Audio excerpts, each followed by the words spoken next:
Hey everyone, welcome back to our channel, the place where you practice real English while learning about life. And today's topic is one that honestly changed our lives: discipline. Not motivation, not inspiration, actual discipline. And we're not gonna give you boring theory. We're talking about real stories, real struggles, and the exact steps to stop procrastinating and finally stay consistent with your English learning. But before we dive in, we want you to join the conversation.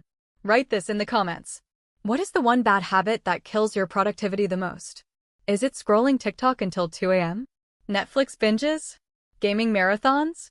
Or maybe just being lazy? Be brutally honest.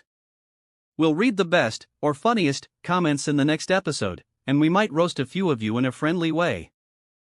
Okay, let's start with the truth. Motivation is a liar. Oh. No, seriously. Motivation tells you tomorrow you'll feel like studying. But when tomorrow comes, you still don't feel like it. Exactly. Motivation is like that friend who says, "I'll pick you up at 6, and shows up at 8. So true. But discipline? Discipline is the reliable friend who shows up rain or shine. Let me tell you a quick story. When I was 20, I wanted to get fit. I watched motivational videos every day, but I still didn't go to the gym. The day I actually became disciplined was when I made a rule: I will go to the gym every Monday, Wednesday, Friday at 7 p.m. no matter what. After 30 days, I didn't even think about it anymore. And that's how language learning works too. Don't wait to feel like speaking English. Decide the time, show up, even for 5 minutes. People overcomplicate discipline. They think it means working like a robot for 6 hours a day. No, it's about consistency, not intensity. Let's do a challenge right now. If you're listening, choose one micro habit. Like, learn 3 new words after breakfast. Watch a 5-minute English video before bed. Write 2 sentences in English every morning. Exactly. The smaller the habit, the harder it is to skip. I mean, come on, you can't say I don't have 5 minutes. And here's a secret: once you start, you usually do more. I plan to study for 5 minutes, but end up studying 20 because I already started. Let's talk about environment design. If your phone is full of distractions, good luck focusing. I once turned my phone black and white for a week. Instagram suddenly looked so boring. I used my phone 40% less that week. That's genius. I actually move my English book onto my pillow. That way I literally have to touch it before I sleep. And put sticky notes with English words on your fridge. Surround yourself with the language. Okay, let's act this out. I'll play lazy me, you be responsible you. Deal. Ugh. I'm too tired to study today. Listen, future you will thank you if you just do 5 minutes now. But my favorite show just released a new episode. Watch it after. 5 minutes of English first, guilt-free Netflix later. Okay. I'll do it. And that's how it works. Talk to yourself like you're coaching a friend. Another hack: tell someone your goal. Yep. When I told my friend I'd record a 30-second English video daily, I didn't want to look stupid by quitting. That's why we told you to comment earlier. When you post it publicly, you create social pressure. So, go write your distraction in the comments. That's step 1 toward breaking it. You know what's funny? When I started rewarding myself for studying English, I went a little too far. Oh no. What did you do? I told myself if I study for 20 minutes, I get a piece of chocolate. The problem was, I studied 5 times a day just to get 5 chocolates. That's one way to get fat and fluent at the same time. Exactly. So I had to switch the reward. Now my reward is watching 1 episode of my favorite series only if I finish my lesson for the day. That's a good hack. I did something similar with gaming. I love video games, but I made a rule: no English practice equals no PlayStation. Did it work? Oh, absolutely. I was suddenly super motivated to finish my English exercises because I wanted to play that night. See? That's what people don't realize: rewards aren't just about gifts, they're about permission. You give yourself permission to enjoy something guilt-free. And that positive association makes your brain say, hey, studying English feels good. Let's challenge our listeners right now. Think about something you already love, maybe coffee, YouTube, scrolling social media, and turn it into a reward for completing your study habit. Yes. Actually, pause this podcast for 10 seconds and write it in the comments. My reward is underscore underscore underscore underscore after I study. We'll come back and read them, and if someone writes, my reward is more chocolate, I will totally relate. There's also the idea of delayed rewards. Ah yes, the big ones. Exactly. For example, if you keep your habit for 30 days, buy yourself a new book or headphones. Something bigger that makes you excited. I once told myself if I don't miss a single day for 60 days, I get to take a weekend trip. I ended up doing it, and that trip felt amazing. Because you earned it. And earning something feels 10 times better than just randomly buying it. That's a huge point. Discipline isn't punishment, it's actually the fastest way to give yourself a better life. And I think when people understand that, they stop fighting with themselves. Yeah. Instead of saying, I have to study, you start saying, I get to study. And that one word changes everything.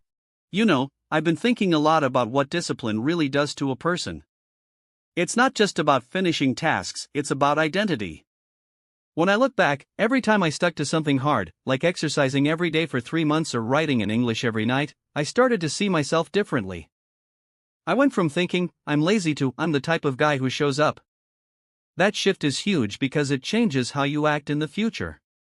Suddenly, quitting is no longer an option because it doesn't match who you are anymore. That's so true. I had the same experience when I was preparing for my IELTS exam.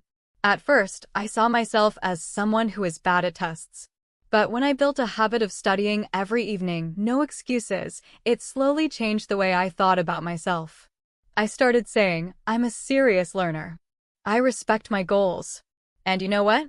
That gave me so much confidence, not just in English, but in everything. Even my friends noticed the difference. They said, wow, you're more focused now. And that made me proud. And that pride is addictive, right?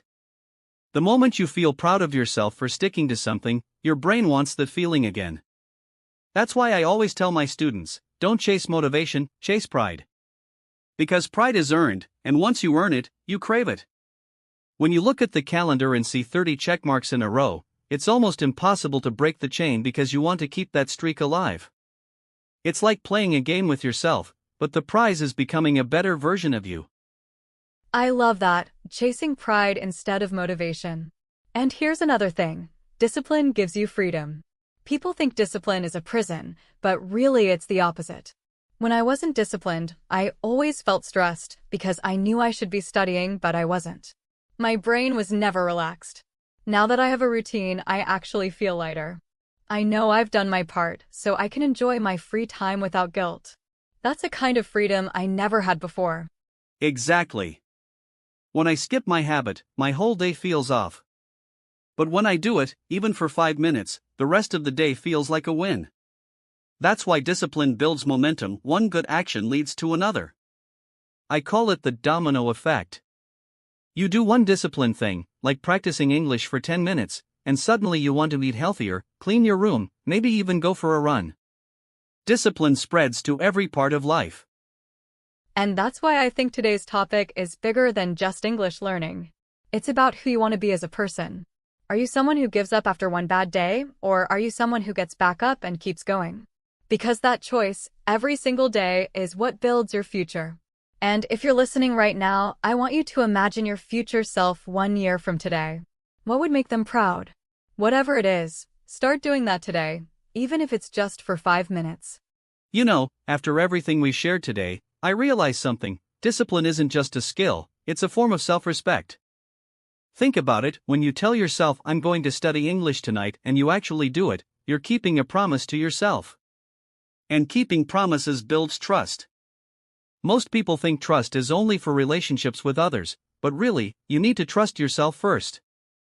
When you trust yourself, you walk differently, you speak differently, and yes, you learn faster. Because your brain finally believes, hey, when we say we're going to do something, we actually do it. That is so powerful. And you're right, self-trust is rare these days because we constantly break our own promises. We say we'll start Monday, and we don't. We say we'll study after dinner, and we don't. And every time we break a promise, we feel a little bit weaker. But when you start keeping those tiny promises, even something as small as learning 3 words a day, you start rebuilding your own confidence. It's like stacking bricks one by one, and suddenly you've built a strong foundation for your entire future. And here's the crazy part other people notice. When you become disciplined, your friends, your coworkers, even strangers online can see it. They might ask, "Hey, how are you so consistent?" And that's when you realize you've become an inspiration without even trying.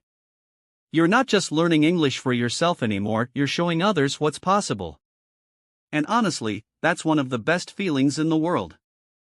I completely agree. And I want to challenge our listeners right now. Don't just listen to this episode and think, that was nice.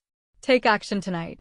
I don't care if it's 11 p.m. where you are write one sentence in English, say one word out loud, or review one flashcard.